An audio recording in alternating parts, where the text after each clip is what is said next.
नमस्कार मित्र हो, मी जयेश झोमटे आज तुम्हा सर्वांसाठी एक प्रवासातला भय सत्य अनुभव घेऊन आलो आहे। हा सत्य अनुभव माझ्या एका मित्राने मला सांगितला आहे।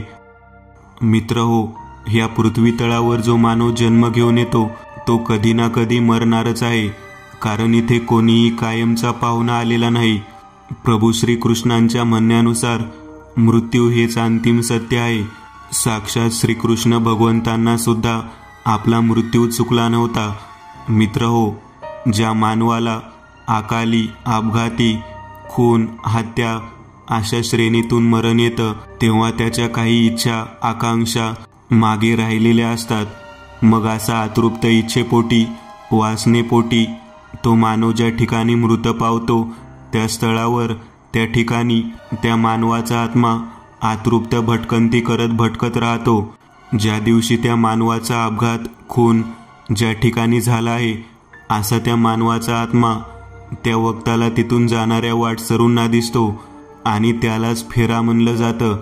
हा फेरा जो कोणी पाहतो त्याला कोणत्या ना कोणत्या तरी वाईट परिस्थितीतून जावं लागतंच, हे विधिलिखित आहे। फक्त काही अंशी लोक त्या फेऱ्यातून सुखरूप वाचतात, पण जे सापडले त्यांना एक भयंकर अशा दुष्टचक्रातून जावं लागतं। आणि अशाच एका दुष्टचक्राची सत्यकथा आज मी तुम्हाला सांगणार आहे। म्हणूनच कानात हेडफोन घालून शांतपणे ऐका। थंडीच्या या गुलाबी रात्री या सत्यकथेचा भयत्कंठित आनंद घ्या। अंगावर सरसरून काटा आणणारी, पायाच्या बोटापासून ते मेंदूपर्यंत नखशिंकात हादरवणारी ही सत्यकथा सुरू होत आहे। सन 2022, 9 ऑगस्ट, मंगळवार, रात्री 8:30 वाजता। आकाशात काळीशार काजळी पसरली होती। मध्येच ढगांच्यात चंदेरी रंगाची भेसूर वीज कडाडत होती। त्या विजेच्या चंदेरी लकाकता प्रकाश खाली ह्या पृथ्वी तळावर पडत होता। कोठेतरी स्मशानात 4 लोखंडी गजांवर एक चिता अंतिम घटकेवर येऊन जळत होती। चितेतलं प्रेत केव्हाच जळून गेलं होतं। आता मसनात फक्त लाकडाचे विस्तव तेवढे उरले होते, जे हवेच्या झोताने निखारे उडवत तांबडसर रंगाने चमकताना दिसत होते। चितेपुढे एक तरुण उभा दिसत होता। त्याचं नाव दर्शन विश्वनाथ देवकर, वय 23 वर्ष। त्याची आई आज आकस्मिकरित्या वारली होती। डोळ्यातून अश्रू गाळत दर्शन आईच्या चितेला पाहत होता। लहानपणापासून ते आतापर्यंत आई समवेत घालवलेले सुखाचे एक एक क्षण डोळ्यांसमोरून झटकन तरळून जात होते। तसं डोळ्यांतून अश्रूचा पाठ घळाघळा वाहत होता। म्हणतात दुःखावर एकच औषध असतं, ती म्हणजे वेळ। दिवसांचे आठवडे झाले, आठवड्यांचे महिने झाले, वेळेवर वेळ जाऊ लागली। अशातच दर्शनच्या आईचे निधन होऊन वर्ष उलटलं होतं। दर्शन आईच्या आकस्मिक निधनाच्या दुःखातून आता बऱ्यापैकी सावरून बाहेर आला होता। शेवटी वेळच दुःखावर औषध असते हेच खरं। 2023, 5 सप्टेंबर, मंगळवार। दर्शनच्या आईचं निधन झालं तेव्हापासून त्याला कुठे फिरायला जाण्याचा योग आला नव्हता आणि घरी बसून बसून त्याला कंटाळा येत होता।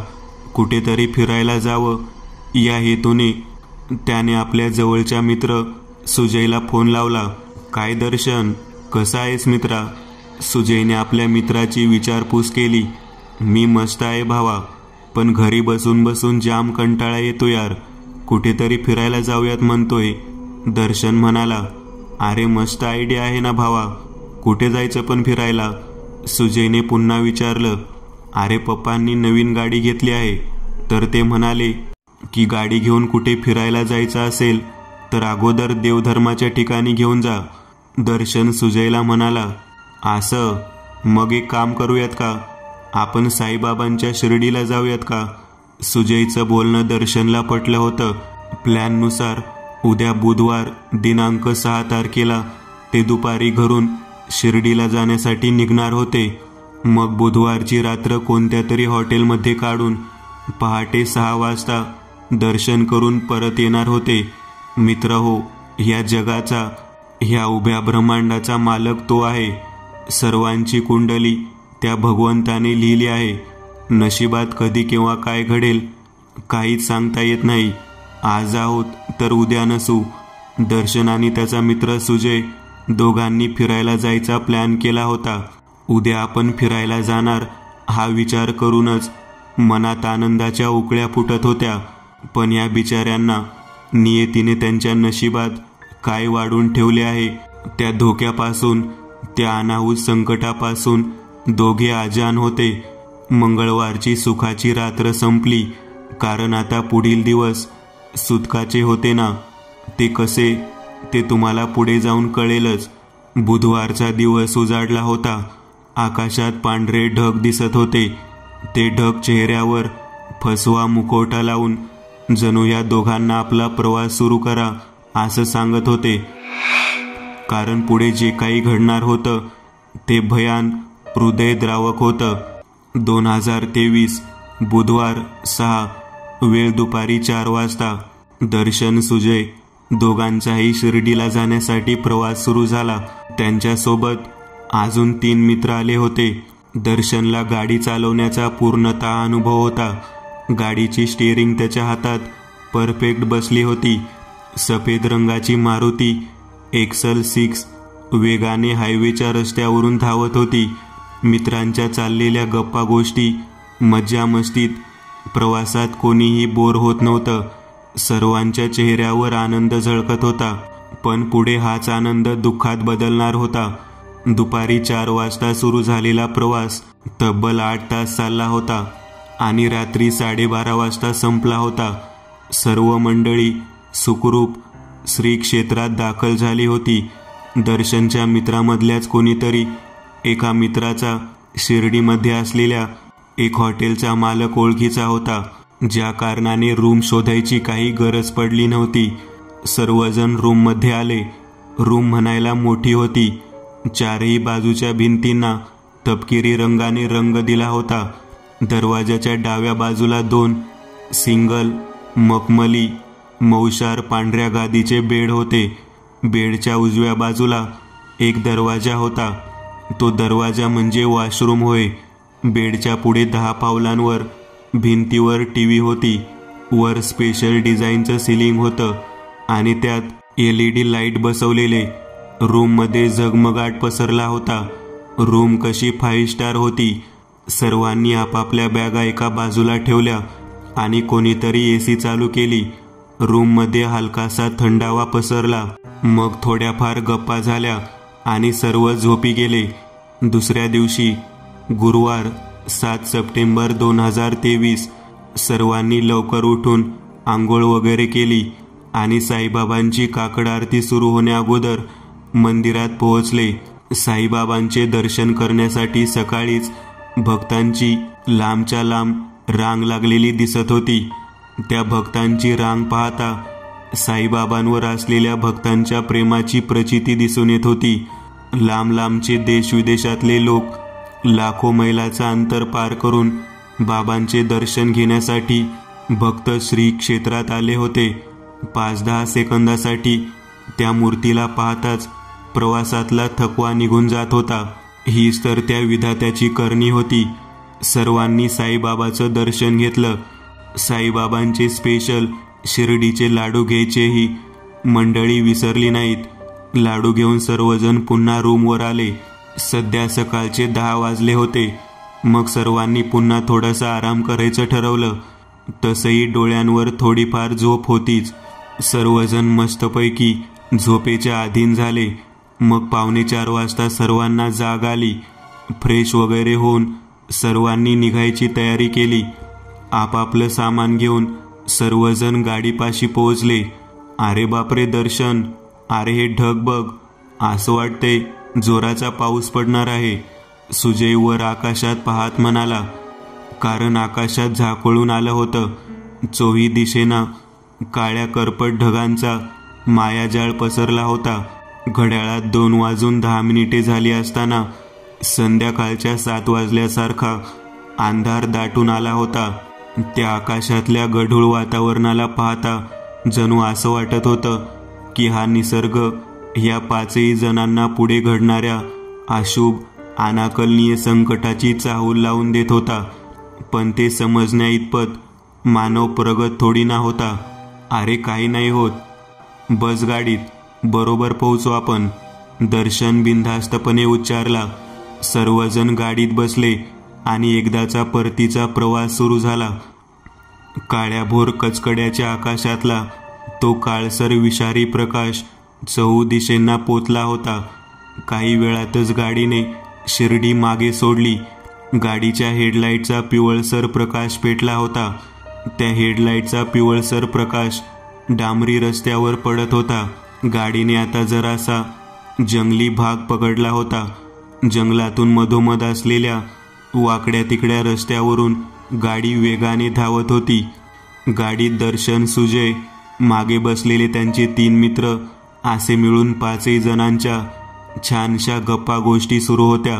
दर्शन, जंगली भाग आहे, गाडी जरा आरामातच चालव. आणि हो, गाडीच्या हेडलाईटच्या उजेडात जर रस्त्यावर ससा किंवा कुत्रा असं काही गाडीसोबत धावताना दिसलं तर गाडी थांबू नको, सुजय गंभीर स्वरात उच्चारला. त्यावर दर्शनने गाडी चालवत पुढे पाहतच विचारलं, का रे, असं का म्हणतोयस? अरे आता रात्र झालीये ना, आणि जंगलात अशा सुनसान ठिकाणी ससा किंवा कुत्रा दिसणे म्हणजे चांगलं नसतं.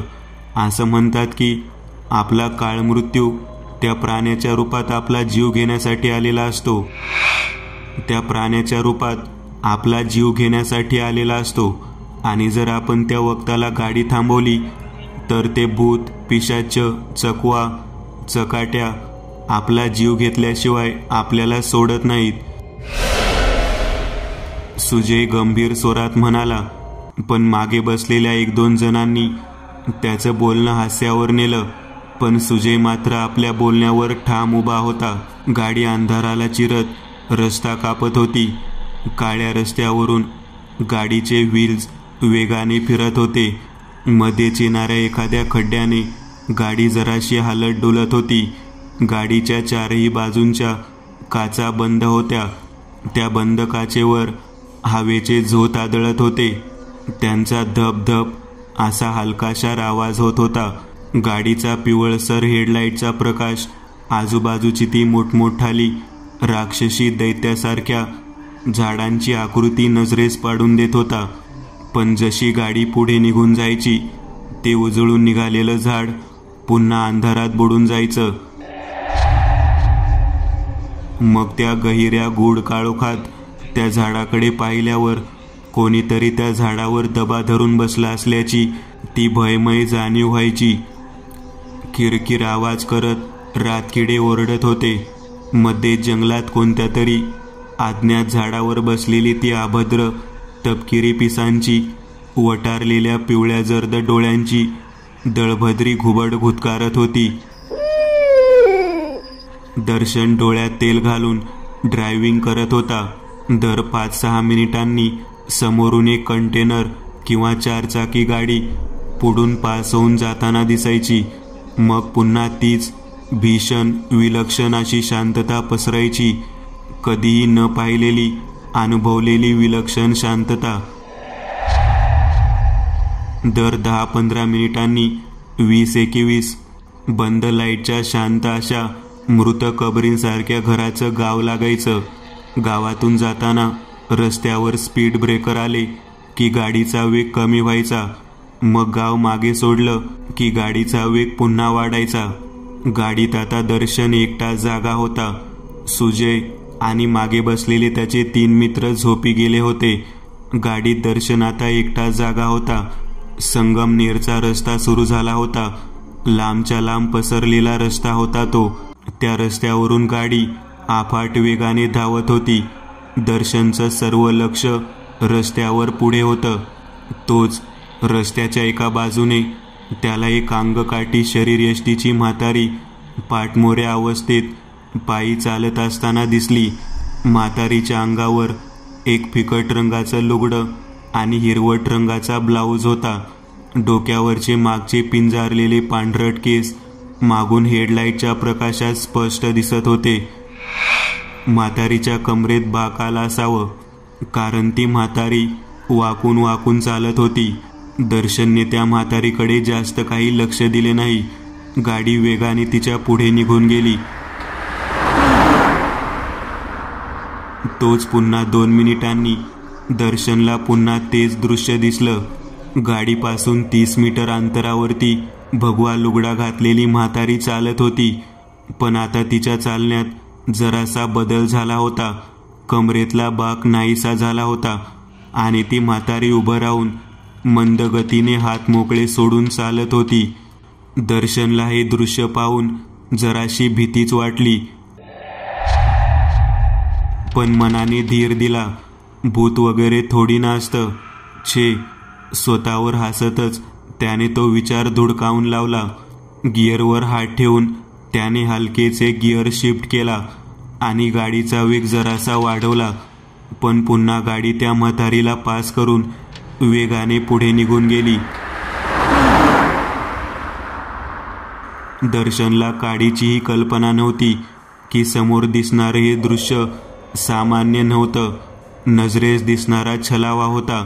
एका अमानुष, हिंस्र, अमानवीय शक्तीच्या सापळ्यात दर्शन फसला होता.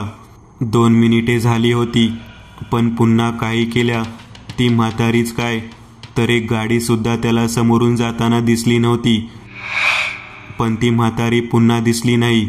हा विचार करूनच त्याला जरासं हायसं वाटलं होतं. पण जशी त्याची नजर समोर गेली, त्याचे डोळे विस्फारले. घशात श्वास अडकला. कोणीतरी नसांवरून थंडगार पातीचा धारधार टोकदार सुरा फिरवल्यासारखी जाणीव झाली. बसल्या अवस्थेतच पाठीच्या मणक्यातून थंडगार लाट पसरली. अंगावर सरसरून काटा आला. सर्व शरीर विंचवाचा डंख बसल्यासारखं ठणकून उठलं. गाडीच्या पिवळ्या हेडलाईटचा प्रकाश लांबच्या लांब पसरला होता आणि त्याच पिवळसर प्रकाशात काळशार रस्ता व 50 मीटर दूर रस्त्याच्या डाव्या बाजूला तोच भगव्या रंगाचा लुगडा दिसला आणि ती पाठमोरी लुकड्या देहाची म्हातारी जागेवरच उभी राहिलेली दिसत होती. जणू ते ध्यान दर्शनच्या गाडीच्या येण्याची वाटच पाहत असावं. गाडीच्या व्हील्स गरागरा फिरत होत्या. काळ्याशार भुईसपाट रस्त्यावरून गाडी हापापल्यासारखी वेगानं मृत्यूच्या जबड्यात जात होती. जसजसं गाडीचं अंतर पार होत होतं, 10 मीटर, 20 मीटर, तसं त्या ध्यानाची एक मंद गतीने हालचाल होत होती. त्या म्हातारीचं पिंजारलेलं पांढरट केसांचं डोकं हळूहळू मागे वळत होतं. दर्शनच्या मनाला धाकधूक लागून राहिली होती.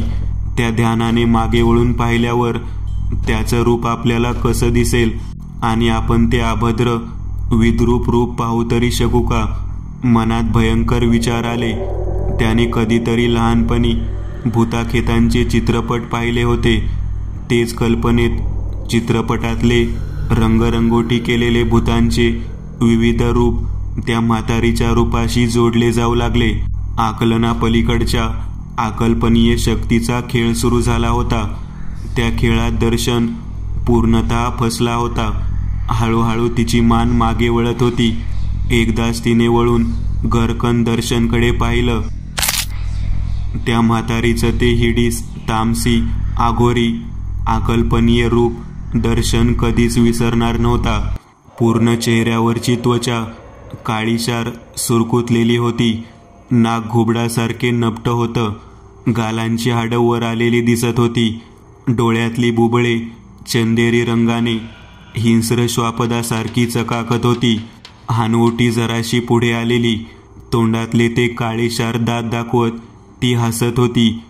पिंजारलेले पांढरेशार केस दोन्ही खांद्यावर अस्वस्थपणे लोंबत होते.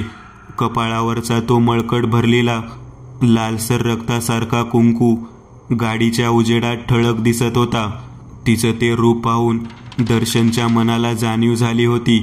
समोर असलेली ती म्हातारी काहीतरी वेगळंच आहे.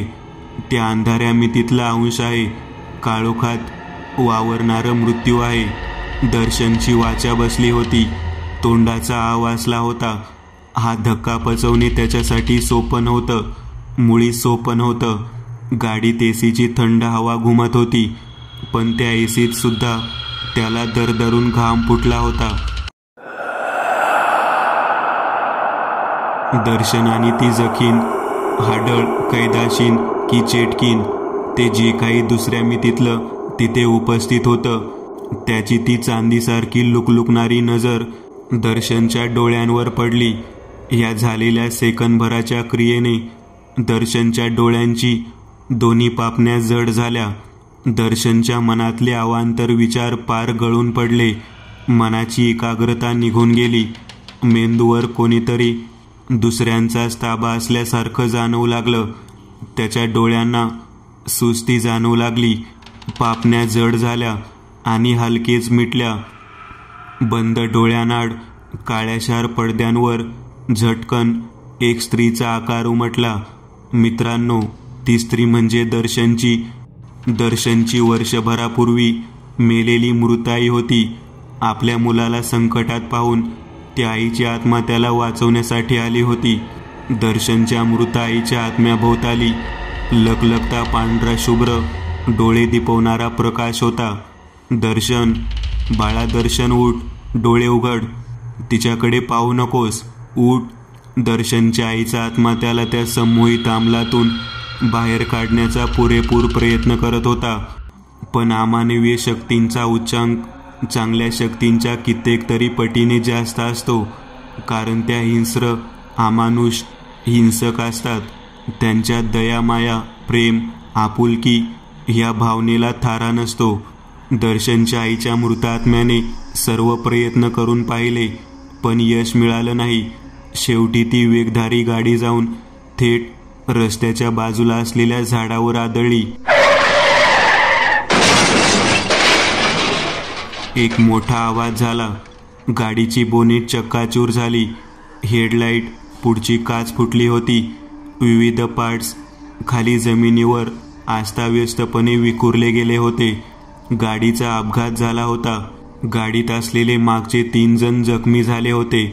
दर्शनच्या बाजूला बसलेला सुजय, त्याचा हात फ्रॅक्चर झाला होता आणि ड्रायव्हिंग सीटवर बसलेला दर्शन, त्याचा पाय फ्रॅक्चर झाला होता. अपघात स्थळावर मदतीसाठी काही लोक जमली आणि त्यांनी या सर्वांना हॉस्पिटलमध्ये ॲडमिट केलं. असं म्हणतात की फळावर जेव्हा कीड लागते तेव्हा ती कीड फळाला हळूहळू नासवते. दर्शनला हॉस्पिटलमध्ये महिनाभर ॲडमिट केलं होतं. महिनाभरानंतर त्याला डॉक्टरांनी डिस्चार्ज दिलं, पण पाय अद्याप बरा झाला नव्हता. चालताना लंगडं चालावं लागायचं. महिन्याभरानंतर दर्शनला घरी आणलं गेलं. घरातली सर्वजण खुश होती, कारण दर्शन सही सलामत घरी आला होता. पण सर्वजण पुढील भयानक थरार नाट्यापासून पूर्णतः अजान होते. दर्शनच्या घरातल्यांना दर्शनला जेव्हा घरी आणलं तेव्हा त्याच दिवसापासून घरात काही विचित्र घटनाक्रम घडू लागले. रात्री अपरात्री दर्शनच्या खोलीतून हसण्याचा तर कधी रडण्याचा आवाज ऐकू येऊ लागला. कोणीतरी काळोखात हलक्या स्वरात बोलत असल्याची कुजबूज ऐकू येऊ लागली. आणि भीतीदायक गोष्ट अशी की तो आवाज 2 जणांचा असायचा. एक पुरुषी आणि दुसरा म्हातारलेल्या खर्जातला घोगरा आवाज. रात्री अपरात्री किचनमध्ये भांडी पडली जायची. रात्री फ्रीजमध्ये ठेवलेलं दूध नासलं जायचं. देवांच्या फोटोंवर काळी काजळी पसरायची. देव नाखुश दिसायचे. घरात नकारात्मक ऊर्जेचा प्रभाव जाणवायचा. घराबाहेर गल्लीतली मोकाट सुटलेली कुत्री उभी राहून घराकडे पाहून भुंकायची.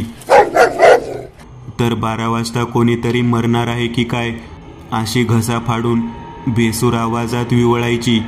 हेळ काढून रडायची.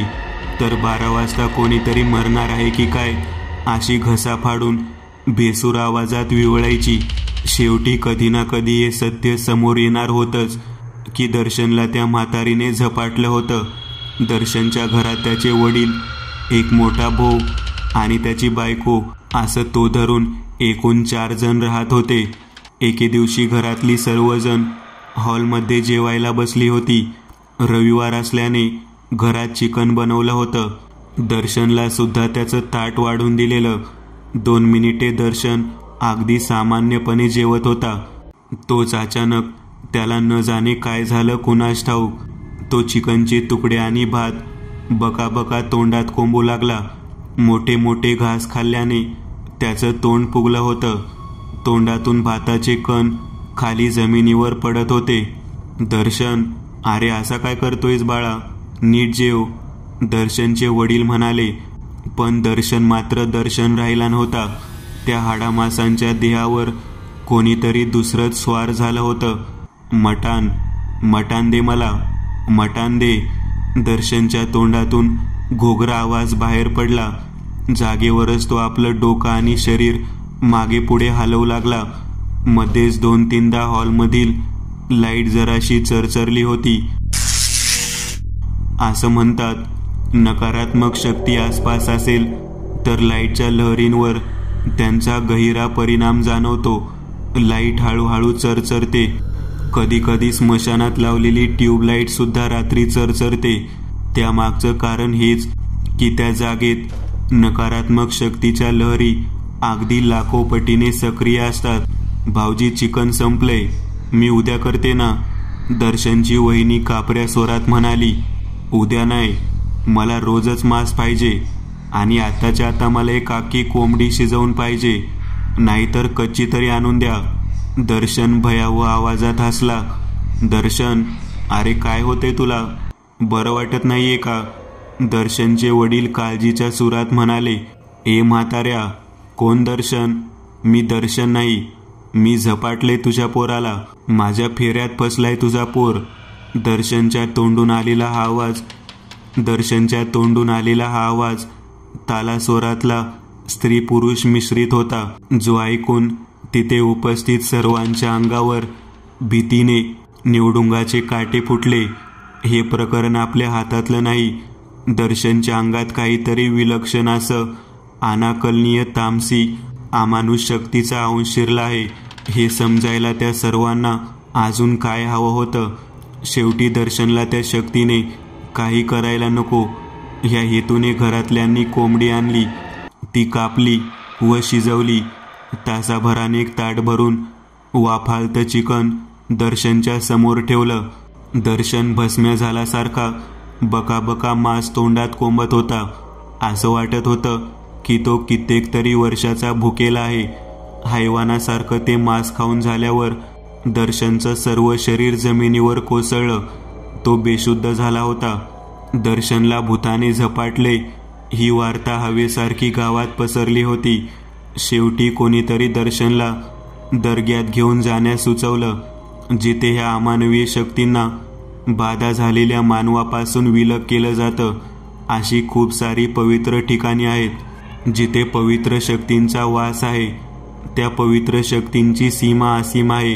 ज्या ठिकाणी अमानुष, हिंसक, क्रूरती शक्तींची माया ताकद कमी होते. दर्शनला त्या दिवशी पूर्ण रात्रभर बांधून ठेवलं होतं. दर्शनच्या देहात घुसलेल्या त्या शक्तीने सुटण्यासाठी खूप प्रयत्न केले. शिवीगाळ, धमकी सर्व करून पाहिलं, पण दर्शनच्या घरातल्यांनी त्याला गच्च बांधून ठेवलं होतं. सुटका होणे असंभव होतं. दुसऱ्या दिवशी सकाळीच दर्शनला दर्ग्यात आणलं गेलं. ते एक चौकोनी 10 बाय 10ची खोली होती. खोली चारही बाजूंना भिंतीवर हिरवा रंग होता. खाली पांढरी फरशी होती. दर्शनला खोलीच्या मधोमध मांडीवर बसवलं होतं. त्याच्यासमोर फकीर बाबा बसलेले. त्यांच्या अंगात हिरवा जब्बा होता. गालावर मोठी वाढलेली पांढरट दाढी होती. डोक्यावर पांढरी गोलसर टोपी होती. हातात एक सफेद मण्यांची माळ आणि एक मोराच्या पिसांचा झाडू होता. त्या पवित्र वास्तूत शुद्धतेचा अंश होता. दैवी घटकांचा वावर होता.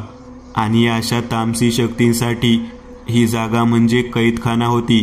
दर्गा, अक्कलकोटचं मंदिर, शेगावचं मंदिर या अशा पवित्र स्थळात प्रवेश करताच त्या बाधा झालेल्या मानवाच्या आत लपून बसलेली शक्ती संतापून, क्रोधित होऊन वर येते. दर्शनच्या आत लपलेल्या म्हातारीचा आत्माही तसाच वर झटकन वर आला होता. वकवकलेल्या सूडभावनेच्या नजरेने फकीर बाबांकडे पाहत होता. दात ओठ खात शिव्या देत होता. क्यों पकड़ा है इस नाजायज बच्चे को? क्या दुश्मनी है तेरी इससे? दुश्मनी बिश्मनी काय नाही थेरड्या, मला फक्त चिकन मटण रोजच खायला पाहिजे म्हणून पकडलाय ह्याला, आणि आता असं सोडणार नाही याला. दर्शनच्या आत घुसलेलं ते ध्यान घोगऱ्या आवाजात उच्चारलं, देख मेरी बात सुन, तेरी जिंदगी कब की खत्म हो गई है. इस बेचारे बच्चे को पकड़ के तू इसकी जिंदगी बर्बाद कर रही है. इससे अच्छा तू इसे छोड़ दे, और तो और मैं तुझे मुक्ति दे दूंगा.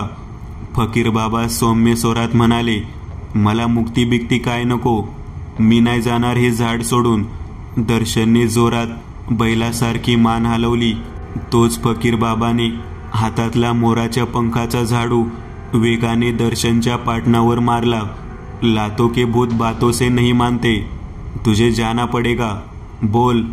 फकीर बाबाने ह्यावेळेस दोनदा मोराच्या पंखाचा झाडू दर्शनच्या पाटणावर मारला. दर्शनच्या अंगात घुसलेली ती म्हातारी विलक्षण अशा आक्रास्थाळी किंचाळली, नाही नाही जाणार मी. दर्शनच्या अंगात घुसलेली ती अमानवी शक्ती आपल्या इराद्यावर ठाम होती. पण किती उशीर? पकडो इसे, फकीर बाबा म्हणाले. दर्शनच्या वडिलांनी आणि त्याच्या मोठ्या भावाने दर्शनला पकडलं. फकीर बाबांनी एक चांदीच्या कलशासारखा तांब्या हातात घेतला. उजव्या हाताचा पंजा कलशात ठेवून तोंडाची आपसुकच हालचाल झाली. मंत्रपठण केले गेले. फकीर बाबांनी तळहातावर मंतरलेलं पाणी घेतलं आणि तेच दर्शनच्या अंगावर शिंपडलं. दर्शनच्या अंगात घुसलेली ती शक्ती मुळाच्या देठापासून ओरडली, किंचाळली. तो आवाज तिथे उपस्थित सर्वांच्या काळजाचं चर्र करून गेला. त्या साधारणशा पाण्यात असं काय होतं की ती सैतानी शक्ती, ते पिशाच जीवाच्या आकंताने ओरडलं होतं.